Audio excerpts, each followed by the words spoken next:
구약 911페이지. 911페이지. 잠언 1장 7절로 9절. 네, 찾으셨으면 같이 7절로 9절까지 같이 읽도록 하겠습니다.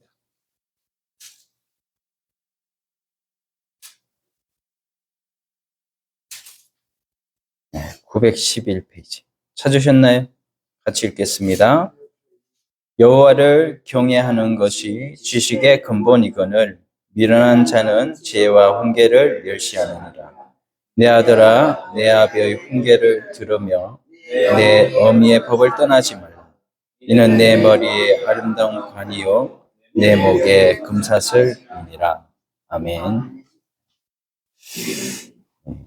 우리 세계 제2차 대전을 얘기할 때 우리가 등장하는 대조적인 두 인물이 있습니다. 한 사람은 2차 세계대전을 일으킨 독일의 아들 아돌프 히틀러입니다. 또 한 인물은 그 히틀러를 제압해서 2차 대전을 승리로 이끌었던 미국의 아이젠하워 대통령과 대서양을 사이에 두고 1889년에서 1990년 1년 사이에 거의 동갑으로 태어났던 두 인물이에요. 그런데 이 두 사람 우리가 잘 아는 대로 다른 길을 걸었죠. 한 사람 히틀러는 전쟁광이었습니다. 전 세계를 전쟁의 도가니 속에 넣고 아시는 대로 유대인만 600만 명 이상을 학살했습니다. 그럼 마침내 1944년 4월 30일 55세의 일기로 베를린의 지하벙커에서 자기 애인과 함께 권총으로 자살을 해서 최후를 맞이했습니다. 반면에 아이젠하워는 연합군의 총사령관이 돼서 히틀러와 이 전쟁을 승리로 이끌어냈어요. 그 히틀러의 만행의 종지부를 찍은 인물이 되었습니다. 세계 평화에 큰 공헌을 했죠. 우리가 보면 어떻게 이렇게 같은 시기에 1년도 되지 않아서 이렇게 태어난 이 두 사람이 한 사람은 악마보다 더 무서운 일을 저질렀고 어떤 사람은 인류에 도움이 되는 일을 이렇게 가져오는 사람이 될 수 있는가? 우리가 여러 가지로 이렇게 평가할 수 있겠지만 우리 그리스도인으로서 평가를 해보자면 한 사람은 하나님을 경외하지 않는 가정에서 자란 사람이고 한 사람은 하나님을 경외한 부모 밑에서 자랐어요. 우리가 아는 대로 히틀러의 아버지는요, 성미가 급하고 주벽이 심해가지고 술만 먹으면 아내와 자식을 구타를 했습니다. 그러다 보니까 어머니가 밖으로 나들고 외가 남자와 불륜관계를 맺고 또 히틀러는 가출하게 되고 불량배와 어울리게 되고 성당에서 군대에 입대를 해서 7년을 복무를 하게 됩니다. 그리고 나서 정계에 입문해서 고위직으로 올라가다가 나중에는 악독한 독재자가 되었습니다. 반면에 아이젠하워는 독실한 기독교 가정에서 자랐어요. 아버지는 농부였죠. 그러나 믿음이 신실했고 또 교회에 충실했고 어려서부터 아이젠하워를 철저하게 주의를 지키도록 가르쳤고 하나님 말씀에 의지해서 살도록 기도를 가르쳤어요. 웰스 포인트 육군 사관학교를 나와서 군인의 길을 걸었는데 총사령관이 되어서도 기도하는 것을 쉬지를 않았습니다. 그리고 미국의 34대 대통령이 되었습니다. 시편 115편에 이런 얘기가 나옵니다. 시편 115편 13절 같이 한번 읽어봅시다. 여호와를 경외하는 자들에게 작은 자든지 큰 자든지 할 것 없이 복을 주시리로다. 아멘. 그가 농부나 사업가나 가난한 사람이나 설사 고아라 할지라도 이 지위 고아를 막론하고 여호와를 경외하는 자에게 성경에서 말하길 여호와께서 복을 주시리로다 이렇게 말씀했습니다. 제 이야기가 아니고 성경의 약속인 줄로 믿읍시다. 그렇다면 여호와를 경외한다는 말이 무슨 말일까? 우리가 이 말부터 정리를 좀 해야 될 것 같죠? 오늘 잠언 1장 7절에 이 대표적입니다만 성경에서 여호와를 경외한다는 말이 자주 나오죠. 이 구절에도 뭐라고 그랬습니까? 여호와를 경외하는 것이 지식의 근본이다. 이렇게 말을 하고 있어요.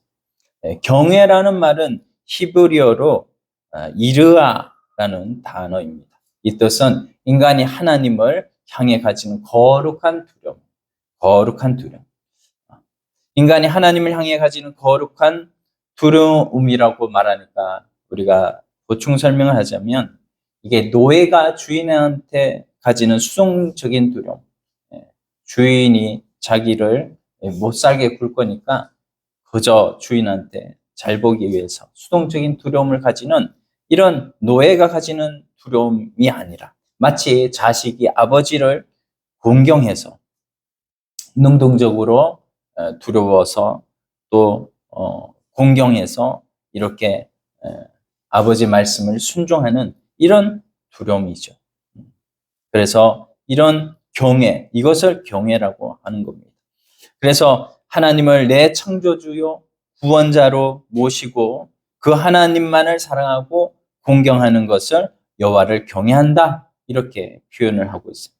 근데 오늘 여러분과 함께 나누고 싶은 그 내용은 뭐냐면은 이렇게 여호와를 경외하면 성경에 많이 나오는데 성경이 여호와를 경외하는 자에게 어떤 축복을 약속해 주었냐라는 것을 좀 나누려고 해요.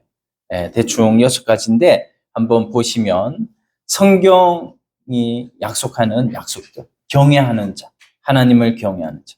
그래서 첫 번째가 뭐냐면은 최고의 지식의 근본에 접하게 되는 이런 복을 약속해 주셨습니다.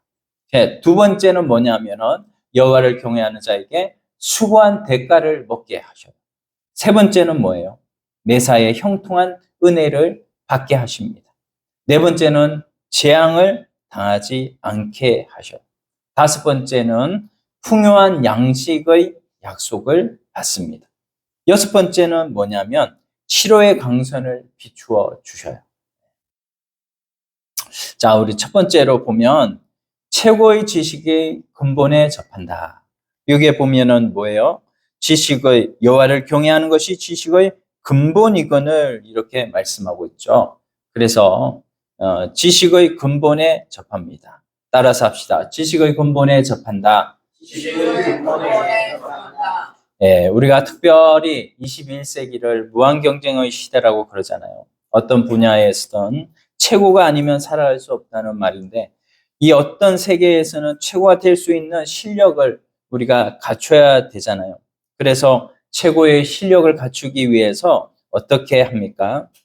최고 핵심적인 지식과 핵심적인 기술을 갖고 있어야 돼요. 그래서 모든 세계 인류의 기업들을 보면 이 무한 경쟁 시대에 모두 R&D 센터를 갖추고 있습니다. 그 R&D가 뭐냐면 Research and Development, 연구개발센터죠. 그래서 많은 예산을 그들의 수입액 중에서 많은 예산을 연구개발하는데 투자를 하고 있습니다. 우리가 잘 아는 삼성, 그 R&D 센터가 어디에 있죠? 서초구에 있습니다. 밤낮으로 불이 꺼지지 않아요. 최고의 우수한 대한민국의 인재들을 데려다가 그들이 컴퓨터와 핸드폰을 다 분해를 해가지고 이것을 연구를 하고 분석을 하고 더 좋은 제품을 만드는데 이것을 연구를 하고 있습니다. 그 IT 분야뿐만이 아니고요. 또 우리가 알고 있는 또 이 제약회사도 있는데요. 한미약품이라는 데 아시죠? 한미약품, 옛날에는 좀 종건당 뭐 이랬는데 요즘은 한미약품이 떠는가 봐요. 그 종로 5가에 옛날에 임성기 약국이라는 그 임성기 약사가 1973년에 창업을 했다고 합니다. 근데 처음부터 제대로 된 글로벌 신약 개발이 꿈이었어요. 이 약사가. 좀 특별한 마음을 가진 것 같아요. 그래서 매출액의 15%, 15% 이상을 R&D 연구개발에 투자를 했습니다. 그 다음부터 20% 올렸어요. 그래서 2010년도에 852억 이 R&D 투자를 했다가 더 나가서 2010년 또 5년간 투입한 이 한미약품의 R&D 투자가 5,288억입니다. 엄청나죠? 다른 회사들은요, 복제약 약품에 몰두해서 그냥 연구개발은 생각지도 못하는데 이 회사는 좀 달랐어요. 그 2015년에는 한미약품이 베른거 인겔하임, 그 대단한 회사죠. 그 회사와 사노피, 얀센, 릴리, 얀센이라는 회사 또 들어봤죠? 우리 코로나 때 백신을 만든 회사. 그래서 이런 회사들과 8조 원대의 기술 수출 계약을 체결을 하죠. 8조 원대. 놀라지를 않습니다, 우리는. 웬만해서는 놀라지가 않아요. 그러니까 이 한미약품 주가가요, 1년 사이에 748%가 뛰었어요. 그래서 이 회장이 주식 부호가 재계 8위로 뛰어버렸습니다. 세상에 앞서가는 기술, 그 기술, 우리가 IT를 보통 많이 손에 꼽는데, 의학 기술은 사람의 목숨을 다루는 거기 때문에 IT가 없으면 좀 불편하게 살면 되지만 의학 기술은 사람의 목숨이 얼마나 중요합니까? 그래서 그 중요한 기술에 이렇게 투자를 해서 이렇게 많은 결과물을 내게 되었던 한미약품. 그렇지만요, 이렇게 아무리 R&D에 투자를 해도 영혼을 구원하지는 못해요. 영원한 영생, 그 영생을 줄 수는 없어요. 놀라운 것은 여호와를 알게 되는 사람에게는 이러한 지식뿐만 아니라 플러스 영혼을 구원하는 그런 지식까지도 얻게 되는 줄 믿습니다. 할렐루야. 네. 이런 핵심적인 최고의 지식을 얻는 비결, 그게 뭐냐? 바로 여호와를 경외하는 것. 자, 지식이라는 말, 우리 최고의 지식이라고 했는데, 지식이라는 말이 히브리어로 다하트라고, 다하트. 뒤에서 히브리어는 읽거든요. 다하트. 그리고 여기에 보면 근본이라는 말이 레스트라는 말인데, 레스트라는 말은 우리가 성경에 보면 창세기 1장 1절에 태초에라는 말이 나옵니다. 그 태초에라는 말이 이 레스터에서 나왔는데, 거기에 태초에라는 조사가 붙죠, 우리말에. 바로 여기 관사가 여기에 붙었는데, 브라는 강사가 붙어가지고 베라시트라고 하는 이런 태초에라는 단어가 쓰여진 거예요. 그래서 이런 근본은 뭐냐면 이 시작, 초기, 기초라는 말입니다. 그래서 이런 지식의 근본에 접한다. 우리가 여호와를 아는 것이 지식의 근본에 접하는 것인 줄 믿습니다.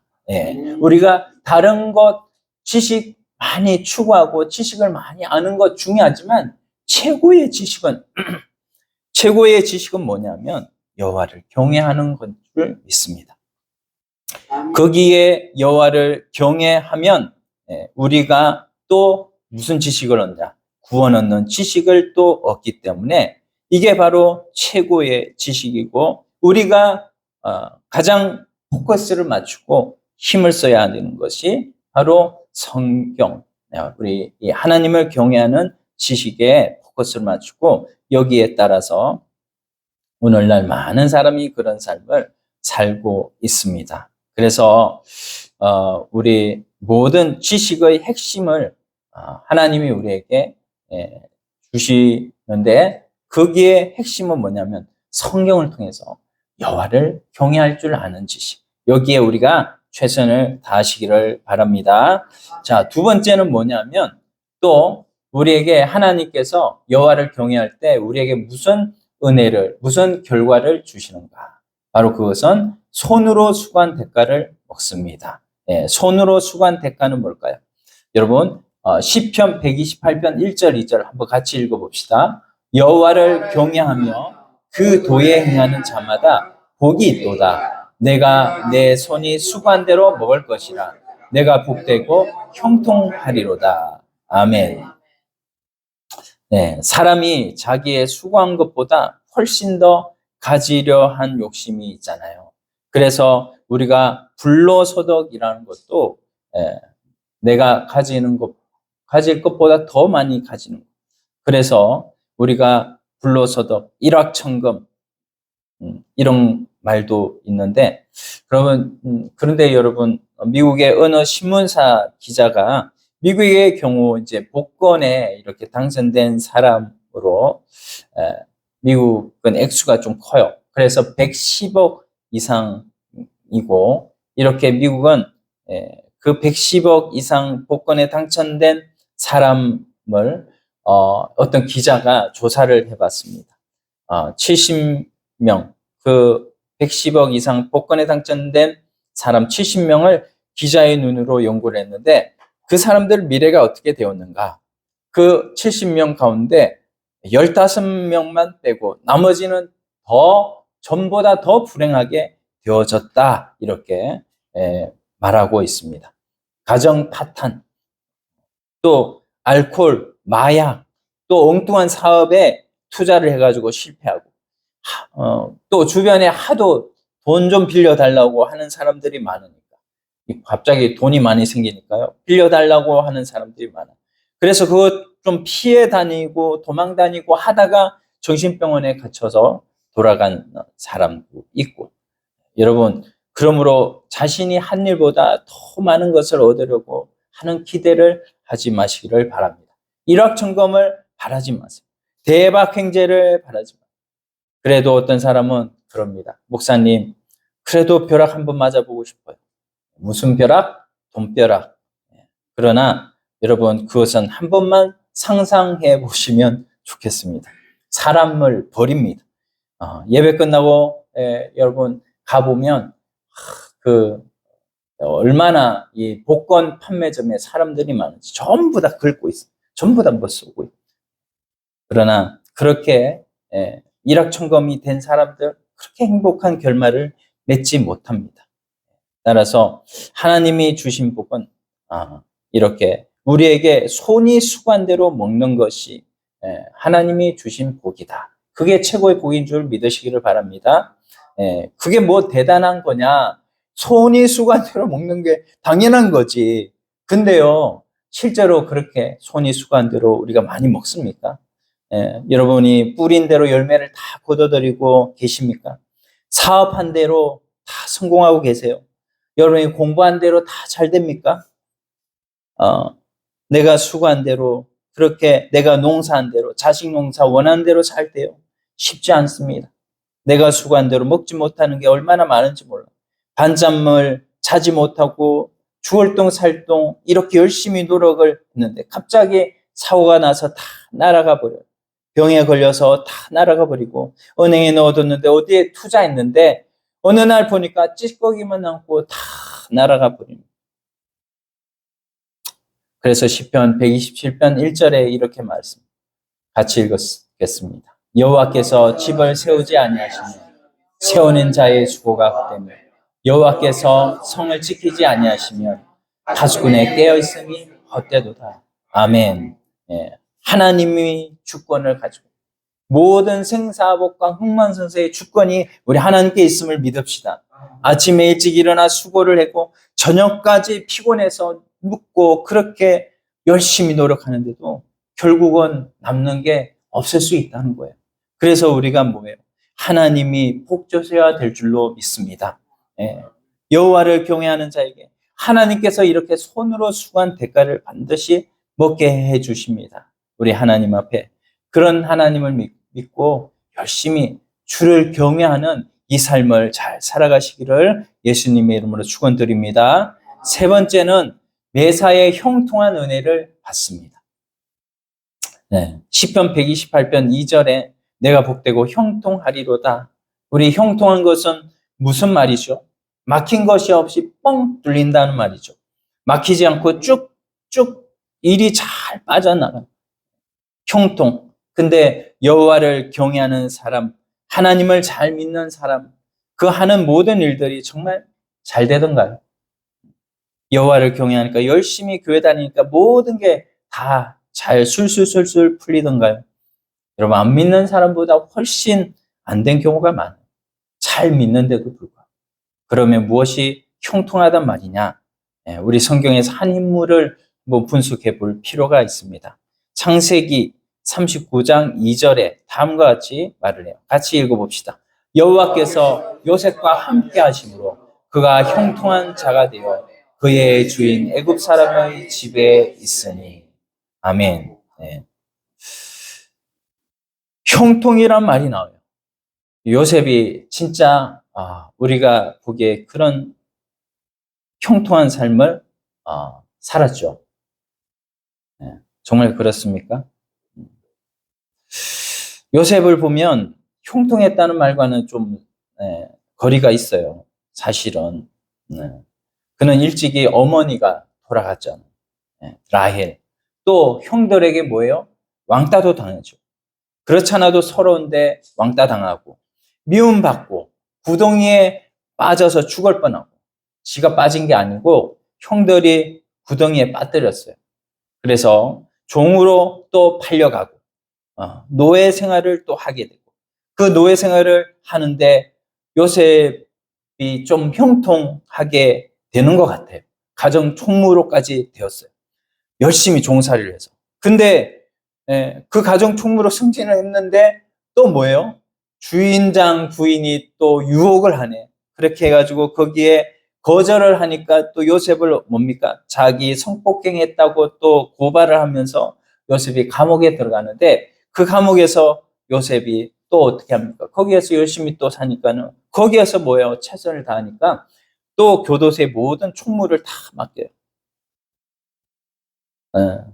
그런데 거기에서 이제 누구를 만나가지고 이렇게 그가 총리까지 올라가게 되잖아요. 여호와께서 요셉과 함께 하시니까 이런 일들이 벌어지는 줄 믿습니다. 여호와께서 그를 범사에 형통하게 하시는데, 그 형통이란 단어가 뭐냐? 감옥에 들어가도 요셉이 형통했고요. 요셉이 억울한 누명을 써도 형통했고, 요셉이 형통이라는 말은 사람의 눈으로 보면 형통이 아니지만 하나님의 눈으로 보니까 하나님의 눈으로 요셉이 형통하게 된 것이죠. 뭐가 형통이라는 말입니까? 하나님이 그와 함께 하심으로 우리가 형통하게 되는 줄로 믿습니다. 눈에 보이는 것이 잘 풀어져서 형통이 아니라 하나님이 함께 하시니까 형통이고, 눈에 보이는 것이 잘 풀려도 하나님이 그와 함께 하시지 않으면 뭐예요? 이거는 절대 형통이 아니라는 거예요. 우리 형통이라는 단어의 선입견을 좀 버리고 성경적인 형통의 개념을 우리가 다시 세워야 할 줄로 믿습니다. 주님 안에서 하나님을 잘 섬기고 몸된 교회에 죽도록 헌신하고 고생했는데 일이 잘 안 돼. 일이 다 막힌 것 같아. 그럴 때라도 좀 이런 걸 예배 때 좀 만지지 마시고, 일이 다 막혔어. 그럴 때라도 낙심하지 마세요. 좌절하지 마세요. 주님께서 우리와 함께 하시면 잘 안 된 일이 오히려 축복이 되고요. 막힌 일이 오히려 잘 됩니다. 더 쉽게 말하면 우리가 잘 되고 안 풀릴 때에도 하나님을 경외하고 하나님을 잘 섬기는 그 자체가 바로 형통입니다. 왜요? 나중에 한번 보세요. 궁극적으로 하나님만 꼭 붙잡고 있으면 요셉을 보니까 애굽의 총리가 되잖아요. 결국은. 그래서 하나님 안에서는 모든 것이 합력하여 뭐를 이룬다고요? 선을 이룬다고 하잖아요. 메사의 형통한 은혜를 얻는 길이 바로 여호와를 경외하는 것입니다. 자, 네 번째, 재앙을 당하지 않도록 해주시겠다고 하셨습니다. 잠언 19장 23절 같이 한번 읽어봅시다. 여호와를 경외하는 것은 사람으로 생명에 이르게 하는 것이라.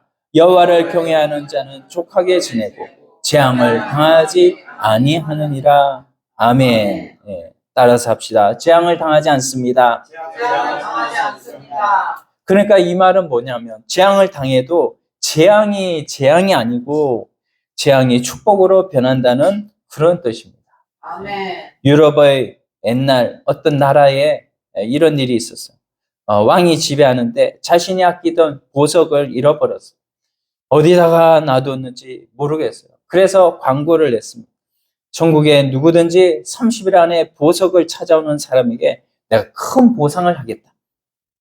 근데 만약에 30일이 지났는데 그때 보석을 가지고 오는 사람이 발견되면 그 사람은 교수형에 처하겠다. 이렇게 광고를 냈어요.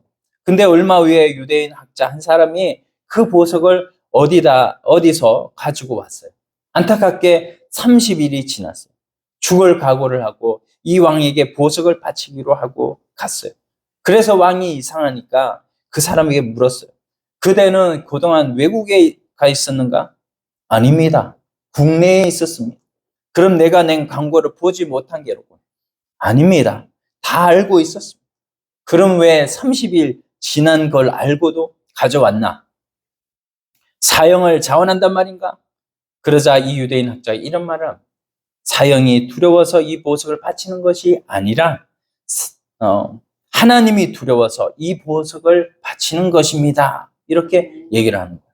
자, 이 말에 왕은 크게 감동을 얻었다. 그래서 책망을 한 것이 아니라 도리어 큰 상을 주었대요.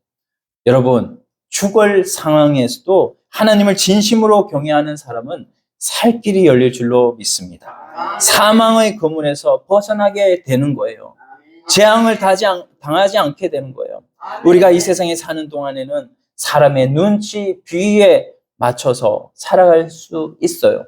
그러나 여러분, 사람의 눈치, 비위에 모든 걸 맞춰 살지 말고 우리가 하나님 비위에, 하나님 눈치에 맞춰 살면 하나님께서 그 사람을 요셉과 같이 지켜주시고 그 사람에게 재앙이 당하지 않게 하시고 그 사람을 모든 위험에서 건져주시고 필요한 것을 공급해 주실 줄로 믿습니다. 그래서 여러분, 여호와를 경외하는 것이 세상의 모든 것보다 더욱더 우리가 힘을 써야 되고 하나님 앞에 바른 지식을 가지는 것이다 라는 말입니다. 우리가 다섯 번째, 여호와를 경외하면 어떤 약속을 주셨는가? 풍요의 양식의 약속을 받습니다. 풍요의 양식. 자, 시편 111편 5절 말씀 같이 읽어봅시다. 여호와께서 자기를 경외하는 자들에게 양식을 주시며 그의 언약을 영원히 기억하시리로다. 아멘. 이 말은 광야에서 출애굽 백성들이 만나와 메추라기를 먹었던 그 사건 얘기를 하는 겁니다. 우리 동일하게 그 광야 이스라엘 백성들 얘기는요, 오늘 우리들 얘기거든요. 그래서 하나님을 경외하는 자들에게 양식을 공급해 주신대. 양식이라는 것은요, 사람이 생존하는데 가장 필수적인 것, 다시 말하면 인간의 모든 필요를 상징하고 있는 겁니다. 예를 들어 쌀보리만 있어서 사람이 사는 것이 아니잖아요. 이스라엘 백성들이요 40년 동안 뭐만 먹었습니까? 만나만 먹었습니다. 만나만. 그런데도 무슨 각기병이나 무슨 뭐 비타민 결핍 이런 거 없었어요. 영양실조 있었다는 말이 없거든요. 놀랍지 않습니다. 물론 메추라기를 먹었으니까 고기를 먹겠구나 하는데 이게 영양이 부족해서 하나님 주신 게 아니에요. 이스라엘 백성들이 메추라기 고기 좀 먹고 싶습니다. 이렇게 얘기하니까 하나님이 고기를 주신 것이죠. 그것 때문에 이스라엘 백성들이 영양 보충한 게 아니에요. 만나로 다 채웠습니다. 그 만나가 뭐냐면 이스라엘에서 굳어가지고 그게 가루가 되어서 털어서 먹은 거예요. 그게 무슨 영양이 있겠냐고요. 인간적으로 보면은 영양이 없겠죠. 그런데요, 영양이 부족해서 뭔 헤모글로빈이 부족해서 어지러웠냐, 철분이 부족해서 이런 말이 성경에 없습니다. 다 용사처럼 건강하게 자라났어요. 그래서 주님께서 여기에 대해서 마태복음 6장 26절에 보면 이렇게 말씀해요. 공중의 새를 봐라. 심지도 않고 거두지도 않고 창고에 모아 들이지도 아니하되 너희 하늘 아버지께서 기르시나니 너희는 이것들보다 귀하지 않냐? 이렇게 말씀하시면서 주님은 들의 백합화를 봐라. 어떻게 자라는 걸 봐라. 수고도 아니하고 기쌈도 아니하고 그래도 잘 크지 않는 너희는 이것들보다 더 중요하지 않냐. 하나님이 우리에게 말씀하시는 거예요. 풍요의 양식을 주신다는 거예요. 하나님을 경외하면, 여호와를 경외하면, 하나님의 채우심과 공급하심은 이런 물질적인 것만 말한 게 아니거든요. 명예, 권세, 영광, 영적인 모든 산물들, 이런 모든 선물들을 다 말하는 거거든요.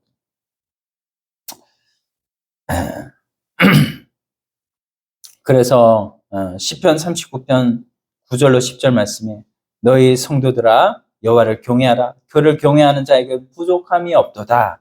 젊은 사자는 궁핍하여 추일지라도 여호와를 찾는 자는 모든 좋은 것에 부족함이 없으리로다. 이렇게 말씀하고 있습니다. 잠언 22장 4절 말씀에는 겸손과 여호와를 경외함의 보상은 재물과 영광과 생명이니라. 이렇게 말씀합니다. 우리가 여호와를 경외하는 사람이 재물뿐만이 아니에요. 영광, 권세, 복, 수천만 배 더한 영생의 복, 영생의 복. 이 영생의 복을 어떻게 우리가 받을 수 있는데요? 이 영적인 복, 생명의 복, 그로 인한 기쁨과 감사의 복을 주신다고 했습니다. 풍요로운 양식, 그 양식이 약속인 줄 믿습니다. 자, 마지막 6번째입니다. 6번째. 치료의 강선을 비추어 주신다. 말라기 4장 2절 같이 읽어봅시다. 내 이름을 경외하는 너희에게는 의로운 해가 떠올라서 치료하는 광선을 비추리니 너희가 나가서 외양간에서 나온 송아지같이 뛰리라. 아멘. 치료하는 광선을 비추신대요. 하나님이 우리가 하나님을 믿고 살다 보면 불의의 사고도 만나고 육체적인 질병으로 고통당할 때도 있잖아요. 근데 그걸 이렇게 보면 하나님께서 내가 끝까지 여호와를 경외하면 치료의 능력을 베푸시는 주님을 체험할 수 있게 됩니다. 우리가 치료를 경험하게 되는 거예요. 여러분, 세상에 불신자를 위해서는요, 지옥의 용광로가 준비되어 있다고. 그래서 어떤 신학자 그랬어요. 불신자들은 지옥의 불쏘시개. 뭐 이런 말도 했는데요. 좀 심하게 말한 거죠. Lake of Fire. 뭐냐면 불연못이 기다리고 있다. 그렇게 얘기를 합니다. 근데 우리를 위해서는요, 축복의 태양이 떠오른다. 축복의 태양이 떠오른다. 우리는 이 땅에서 태양을 봅니다만 그것 말고도 또 다른 태양이 있어요. 그것은 영으로만 보이는 태양. 광선이 똑같이 방출이 되는데 이것은 뭐냐면 치유의 강선이랍니다. 오늘날도 치유의 역사가 일어나는 줄 믿습니다. 치유의 강선을 받는 사람에게 하나님께서 그 간증이 넘쳐나게 해 주시는 것입니다. 어떤 목사님이요, 자기 교인 간증을 하는 걸 봤어요. 어려서부터 교회를 참 잘 다니는 아이가 있어가지고 이 아이가 재능이 있어가지고요, 사진을 참 잘 찍어요. 그래서 사진을 전공하게 되는데 SBS에서 카메라맨으로 그를 픽업을 했습니다. 그래서 입사를 하게 됐는데 이상하게 입사 다음 날부터 자꾸 교회를 빠지는 거예요. 어느 날 1996년 10월 27일 역시 주일이에요. 주일인데 촬영한다고 교회 안 나오고 갔어요. 예배 빠지고 간 거죠. 그날은 또 무슨 수중 촬영을 한다고 수영장을 다이빙해서 뛰어 들어갔는데 안 나오는 거예요. 다이빙해서 뛰어 들어갔는데. 근저 보니까요, 어디가 다쳤어. 어디 부딪혔나 봐요. 그래서 병원을 옮겨 보니까 전신이 마비가 다 돼버렸어요.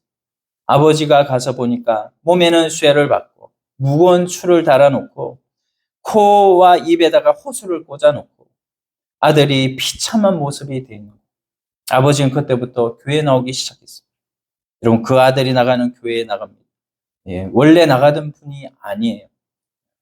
자식이 여러분 고통을 당하면 전도할 필요가 없어요. 자동으로 전도가 됩니다. 아버지가 교회에 안 나갔는데 자식이 그런 어려움을 당하니까 아버지가 교회에 나오면서 몇 주 만에 그 아들이 중환자실에서 일반 병실로 옮기기 시작했어요.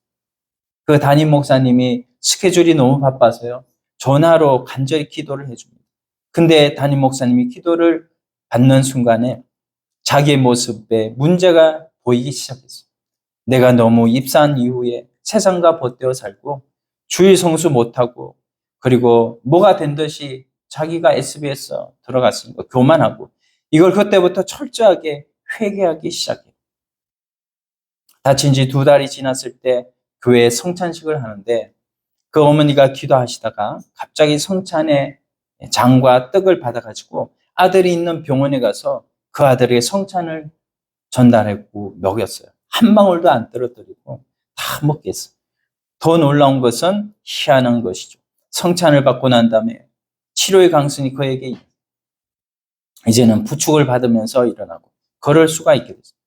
그리고 목사님의 신방을 받으면서 안수 기도를 하는데 근데 또 그때의 치유의 강선이 강력하게 그에게 임합니다. 마비됐던 몸이 풀리기 시작하고 불과 4개월 만에 직장에 돌아갈 수 있게 되었어요.